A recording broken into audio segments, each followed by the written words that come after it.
Dan untuk membincangkan berkenaan unjuran pasaran pada minggu ini, kita bersama pengurus Dana Value Partners Malaysia, Kamal Mustaza. Kamal, pertama sekali mari kita lihat ataupun kita mulakan dengan perkembangan dalam negara. Kita telah lihat apa yang berlaku di Parlimen dan berkenaan dengan darurat ataupun ordinans darurat. Bagaimanakah reaksi pasaran pada minggu lepas dan juga bagaimana ia akan pengaruhi sentimen pada minggu ini, Kamal? Okey, kalau dilihat dari segi prestasi ya Rizal, penunjuk penanda aras FBM KLCI jatuh ke paras terendah sepanjang tahun ini apabila ditutup pada paras 1494.6 mata pada hari Jumaat lepas. Dan ini bersamaan dengan jumlah pulangan sebanyak negatif 1.9% sepanjang minggu lepas atau secara kumulatifnya mencatatkan penurunan sebanyak 6.1% sepanjang tahun ini, menjadikan Bursa Malaysia antara yang kedua tercorot di rantau ini selepas Filipina. Di samping itu, aliran keluar dana asing juga dilihat meningkat minggu lepas dengan nilai sebanyak 255 milion ringgit berbanding 148 milion ringgit yang dicatatkan pada minggu sebelumnya.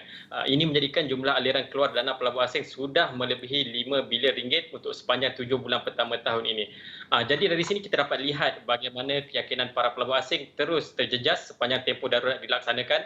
Memandangkan kemelut politik dijangka masih belum berakhir, di samping kes COVID harian yang masih lagi kekal tinggi serta prospek ekonomi yang tidak menentu, ini dijangka akan terus menjejaskan sentimen pelabur sekurang-kurangnya dalam jangka masa terdekat.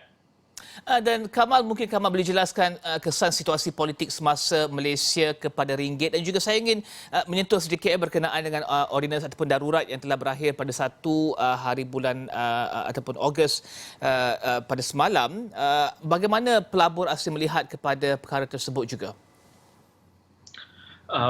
Dijangkakan ringgit akan terus berdepan dengan tekanan. Dijangka akan dianggarkan lemah pada paras semasa didorong oleh pelbagai faktor.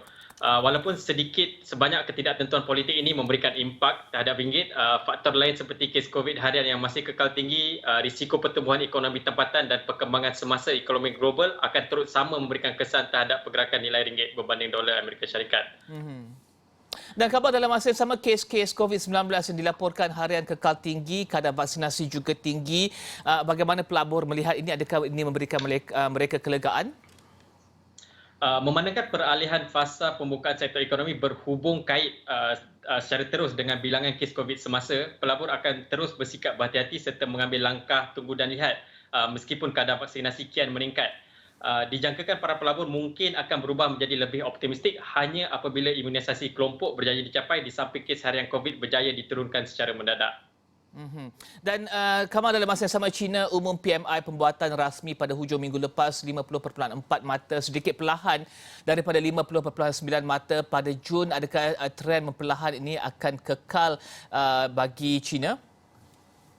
Seperti yang Rizal katakan, angka PMI pembuatan rasmi mencatatkan penurunan kepada 50.4 mata dan ini lebih rendah berbanding tinjauan awal dari penganalisis yang menjangkakan hanya sedikit penurunan kepada 50.8 mata. Jadi secara keseluruhan, sektor pembuatan di China dilihat masih terus berkembang tapi pada kadar yang lebih perlahan disebabkan oleh faktor-faktor seperti kos bahan mentah yang lebih tinggi serta faktor yang dianggap bersifat sementara dan bermusim seperti tempoh penyelenggaraan peralatan dan kesan cuaca yang melampau. Selain itu, subindeks pesanan ekspor baru terus mencatatkan pengucupan dengan angka 47.7 mata pada bulan Julai berbanding 48.1 mata pada bulan Jun, menandakan terdapat kelemahan permintaan luar akibat dari peningkatan kes COVID yang dilihat berlaku di beberapa negara di seluruh dunia dan ini sedikit sebanyak meningkatkan kebimbangan mengenai pemerlahanan kadar pemulihan ekonomi di China.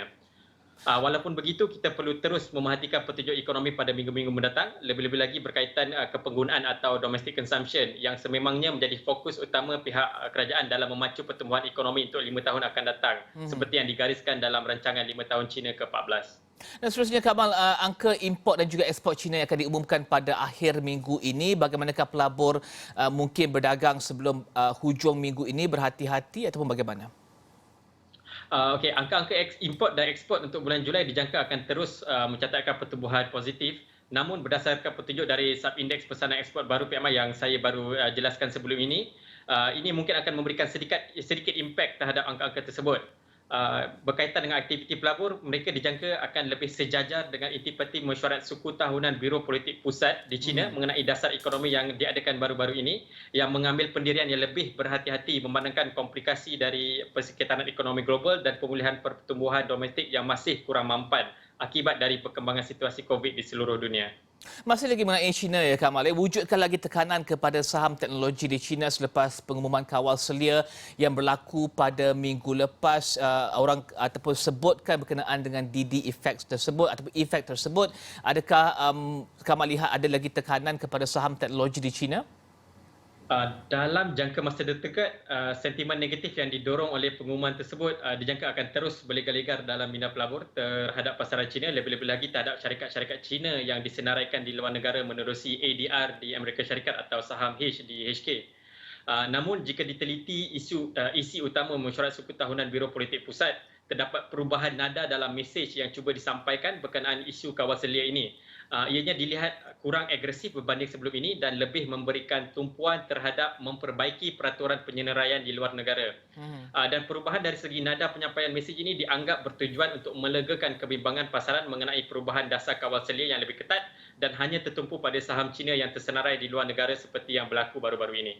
Dan Amerika Syarikat akan umum PMI pada minggu ini. Angka lain yang akan dikeluarkan adalah jualan kenderaan, pesanan kilang dan juga kadar pengangguran pada Julai.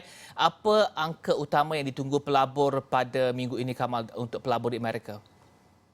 Jika dilihat dari tinjauan penganalisis ekonomi, mereka menjangkakan secara amnya pertunjuk ekonomi akan terus mencatatkan angka-angka yang memberangsangkan didorong oleh pembukaan sektor ekonomi yang berterusan serta kesan positif dari pakej rangsangan dan peningkatan perbelanjaan kepenggunaan. Saya berpendapat bahawa laporan pekerjaan dan kadar pengangguran untuk bulan Julai yang akan diumumkan pada hari Jumaat ini adalah antara angka yang paling ditunggu-tunggu oleh pelabur serta penting bagi pasaran.